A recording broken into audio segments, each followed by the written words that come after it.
Ayan mga idol, sa pag-aantay namin sa kanyang mama, ito, nakatulog na siya. Ayan yung kanyang plastada sa pagtulog. Ayan, nakakanduhoy pa yung kamay niya sa kanyang liig. Kasi wala siyang unan, yung unan niya ay yung sako ng bigas. Ayan o. At wala din siyang sapin dito sa kanyang hinigaan. Ayan, nakatulog siya kasi sobrang pagod niya sa paglalaro. Ayan mga idol, grabe ang himbing na ng tulog niya. Kala niya nasa bahay siya. Ayan o.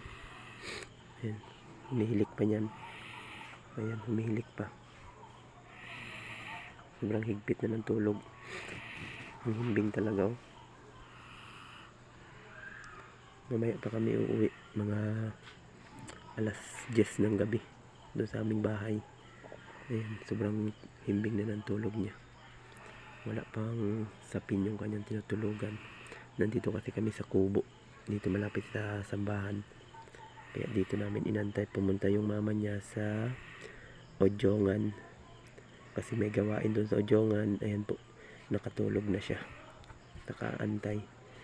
Kasi kanina galing kami sa school. Ayan, sobrang pagod niya sa paglalaro, nakatulog na siya. Ayan mga idol, thanks for watching.